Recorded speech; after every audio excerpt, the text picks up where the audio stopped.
Welcome to China in Focus. I'm Tiffany Meyer. Our top story: a Chinese man who ran a major criminal network has been arrested in Cambodia and extradited to China. That's months after being indicted by the U.S. and UK. What's behind the operation and what happens next? A China analyst breaks it down. Did the U.S. ask Venezuela to cut economic ties with China and Russia? The White House responds. Plus a look at just how deep China's footprint is in America's backyard. Senator Lindsey Graham says President Trump is backing a bill to hit countries like India and China with high tariffs for buying Russian oil. More on that. We take a look at what the U.S. operation in Venezuela signals to China and why analysts say it isn't a playbook for Taiwan. A former U.S. defense attaché in Beijing shares his insights. Telling the PRC that there's a new sheriff in town and that we will take action. We're not afraid to take action. We're going to go beyond talking points and actually do something. And the State Department and several lawmakers are speaking up against transnational repression. That's after a security guard injured 8 protesters outside the Chinese consulate in Los Angeles.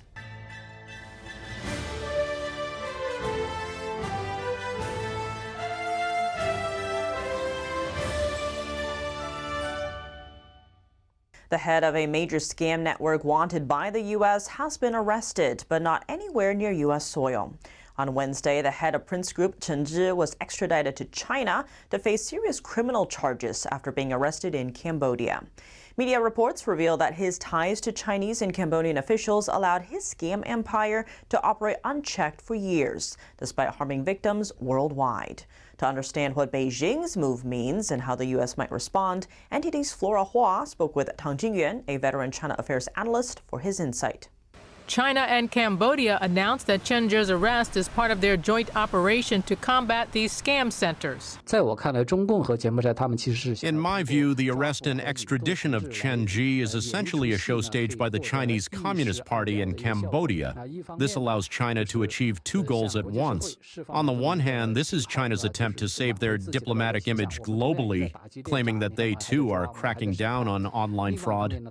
On the other hand, this approach effectively protects Chen Zhi by preventing him from falling into the hands of the United States. Born in China, Chen founded the Prince Group after relocating to Cambodia. Following his recent arrest, Chen's Cambodian citizenship has been revoked as well. Tang added that it is now very difficult for the U.S. government to reach Chen. That's because he remains under the CCP's control and there is no extradition agreement between the two countries. Tang speculates that this may be exactly what China wanted to prevent the U.S. from further investigating Chen. Chen has connections to the Cambodian regime and authorities. Chen also has very deep connections to the CCP. He is closely linked to the CCP's political and legal apparatus. For these reasons, it is highly unlikely that the CCP would hand Chen Zhi directly over to the United States, because once he arrives, Chen could reveal a great deal of information that would be extremely damaging to the CCP. Last October, the U.S. government sanctioned Chen's business, the Prince Group. It accused the company of operating large online scam centers that used trafficked workers to defraud victims worldwide. According to the DOJ indictment, hundreds of Americans were scammed by Chen's network. U.S. authorities also seized the business's nearly 130,000 bitcoins, worth $15 billion, in their largest ever crypto bust. But before the U.S. took action, Chen was celebrated in Chinese state media as a successful businessman. In Cambodia, he was even appointed as senior advisor to the country's former prime minister. A former Chinese spy who worked for the CCP's top intelligence agency, the Ministry of State Security, says one of his primary tasks was tracking Chinese dissidents both at home and abroad. He added that taking action against them when necessary was also part of his role. The spy recently told Radio Canada International that the Chinese regime helped him land a manager role at Prince Group. That role also served as cover for the CCP's covert operations. Has the Trump administration requested that Venezuela reconsider its relationships with China, Russia, Iran, and Cuba, including economic ties? Here's the White House's response on Wednesday. Well, those alleged demands were made in a classified briefing by Secretary Rubio, and I know that there's a lot of leaks coming out of these classified briefings, so I'm not going to confirm or deny or get into what the Secretary has said in classified settings to members of Congress. But I think that the administration has made it quite clear to the interim authorities in Venezuela that this is the Western Hemisphere, and American dominance is going to continue under this president. Just how deep is China's presence in Latin America? It's currently the region's second largest trading partner, just behind the U.S. China has also embedded itself in many strategic industries in the region. In terms of critical minerals, China has invested heavily in lithium production in Argentina, Bolivia, and Chile. Together, those three countries account for roughly half of the world's lithium, a key resource for electric vehicle production. Beijing has also made huge investments in the region's energy sector. Chinese companies hold near monopoly control over electricity, supplying roughly half of Peru's population.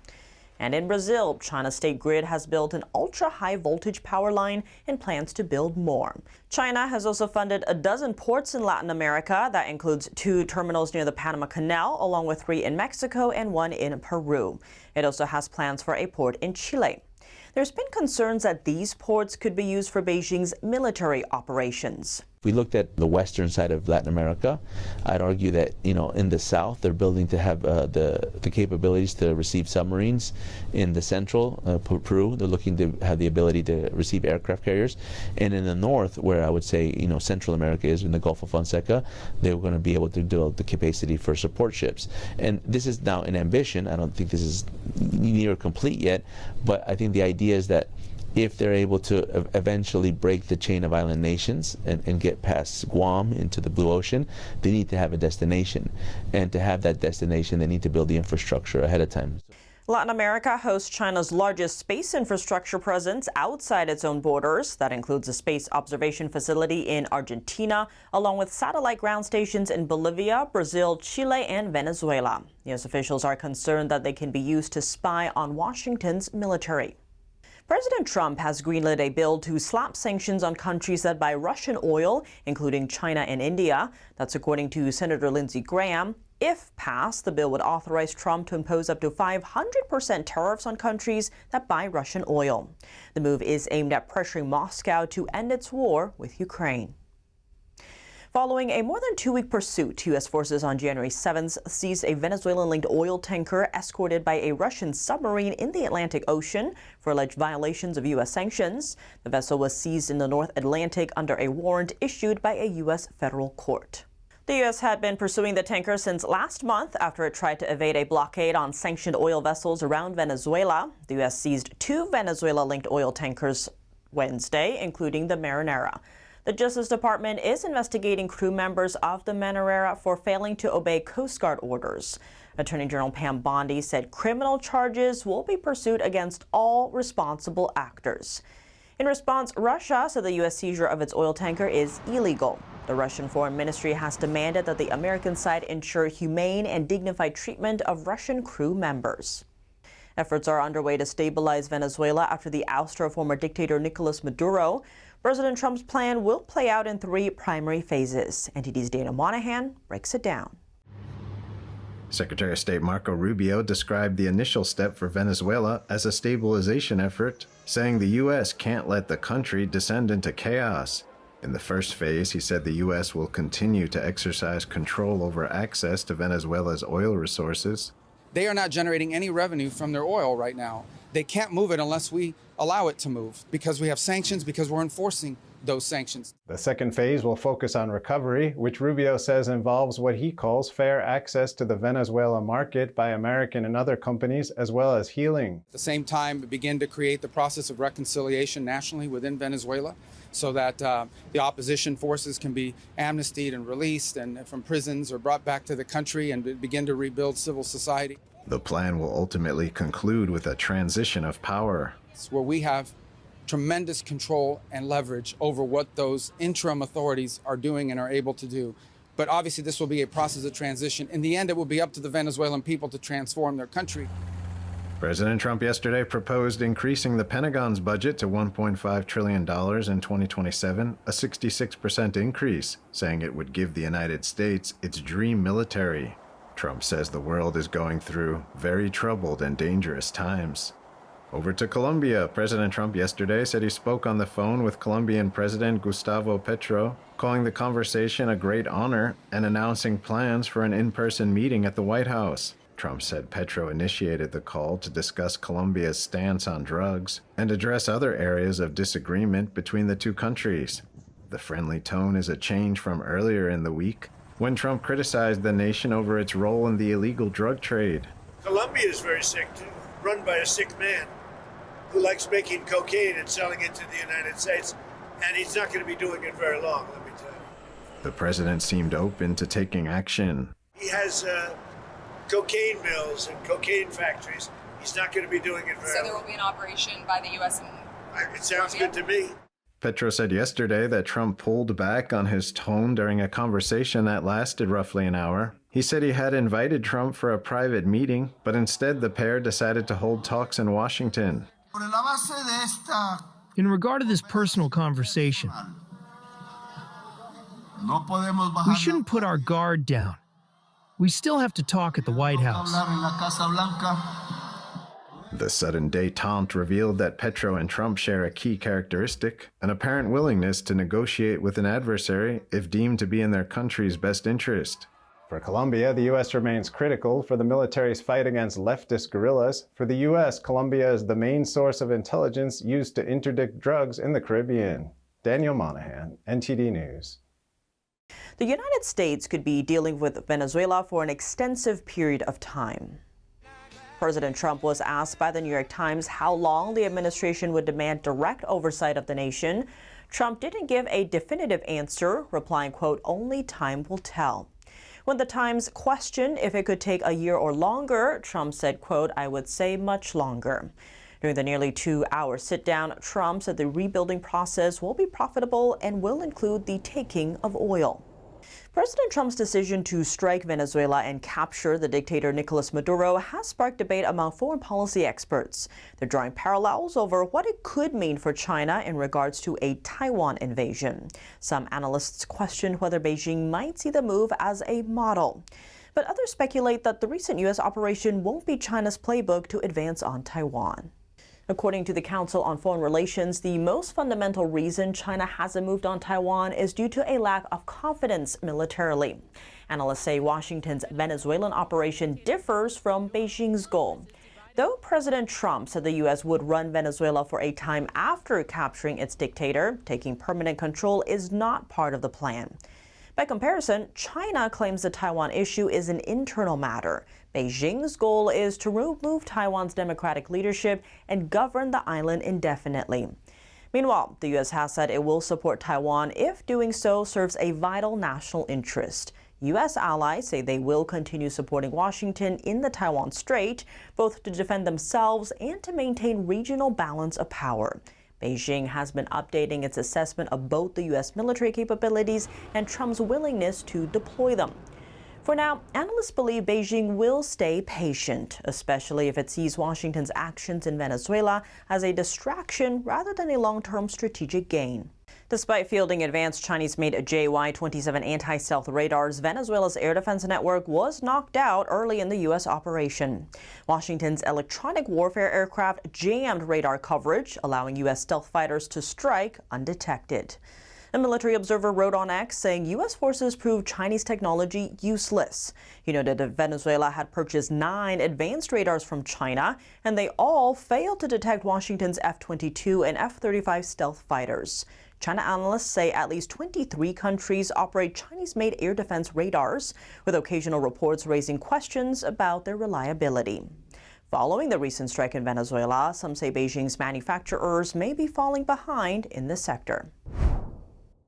What does the recent U.S. operation in Venezuela signal to China, and why analysts say it's not a playbook for Taiwan? We spoke with retired Air Force Brigadier General David Stilwell, former U.S. Defense Attaché in Beijing, about the impact of the U.S. operation in Venezuela, particularly the failure of Chinese-made military radars during the raid. Stilwell noted that it sends a clear message to China, emphasizing U.S. readiness to act when necessary. General Stilwell, thank you so much for joining us. Great to have you back on the show. Good to be back. So now there's reporting that perhaps Chinese-made military radars failed Venezuela during that raid. What is your reaction to that?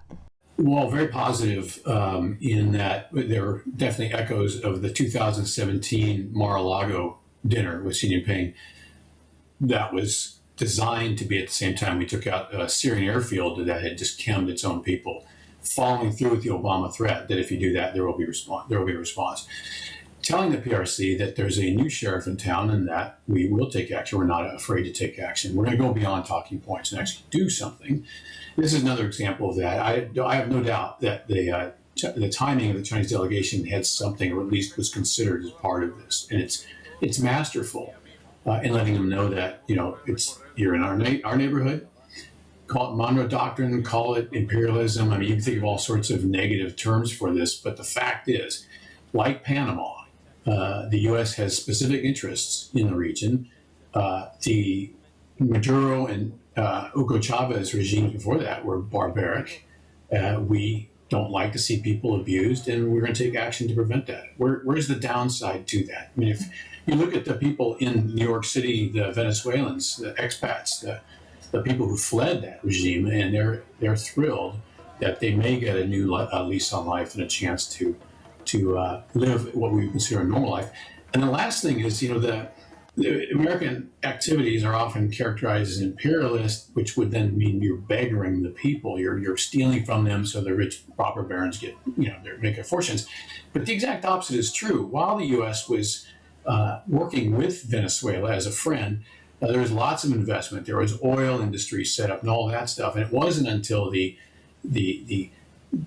communist, socialist, whatever you want to call them, came in that the true, they destroyed the prosperity that was there. Now, that whole narrative gets flipped on its head. The cooperation with the U.S. was beneficial. Since then, cooperation with Russia and China has been very detrimental. As the former defense attaché in Beijing, how do you think China is viewing Operation Absolute Resolve? With great respect. I don't know about the leadership in Zhongnanhai, but I know that the military folks I dealt with needed to be reminded from time to time that as much as your propaganda tells you that you are on par with or better than the U.S. military, the facts are clear that there's no way the PLA could have pulled off something like this. And so, I just go back to remember a couple of months ago, the PLA Navy ship and a PLA Coast Guard ship collided, simply tried to intercept a small Filipino bonka boat, a Coast Guard boat. And these two couldn't manage to stay out of each other's way and crashed into each other. So you have that message, especially to Xi Jinping on the one side, saying the PLA probably isn't as good as they claim to be. At the same time, the U.S. continues to remind them that we are very good at what we do on the military side. So is this a deterrent message? Absolutely. I think the PRC now is going to think twice about, again, its threatening behavior in the region, Taiwan, Japan, for sure, South China Sea, Philippines, et cetera. So overall, a lot of people are going to find downsides to it. I thought it was a win-win. General Stilwell, as always, thank you so much for joining us. Thanks, Tiffany. See you. The Trump administration has withdrawn the United States from 66 international organizations, conventions, and treaties. 31 entities were tied to the United Nations, while the remaining 35 were not. The White House says they go against the country's interests. The State Department says the Trump administration found the institutions to be redundant, wasteful, and poorly run. It also accused them of being captured by foreign interests or a threat to the nation's sovereignty, freedoms, and general prosperity. Secretary of State Marco Rubio accused many entities of being dominated by progressive ideology and detached from national interests. Rubio says many international organizations now serve a globalist project rooted in the, quote, discredited fantasy of the end of history. He mentioned DEI mandates, gender equity campaigns, and what he called climate orthodoxy. The Commerce Department reports that the U.S. trade deficit dropped in October to its lowest level since 2009. Data shows the goods and services trade gap narrowed by 39% from September to $29.4 billion.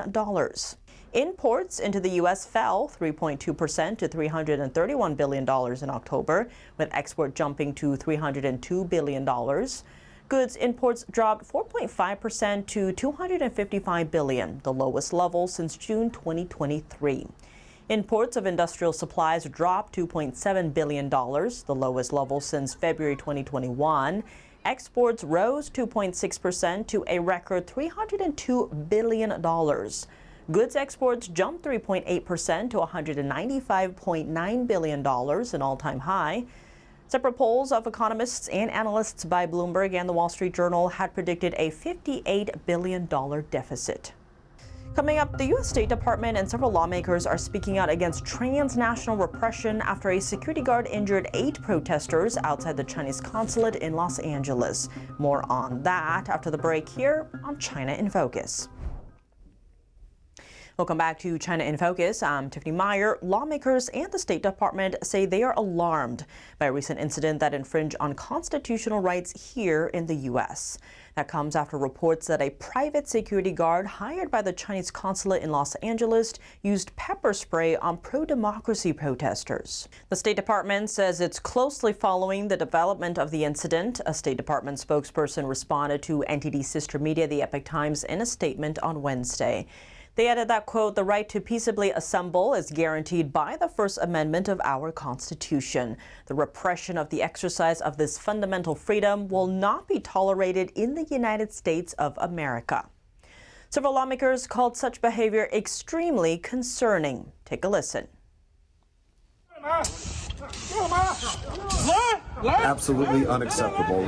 Trying to inhibit the freedom of speech, no way, shape, or form is that acceptable in any way. And I hope, the hammer is brought down on them. Ever since Tiananmen Square, we've known that China will use techniques that are unacceptable.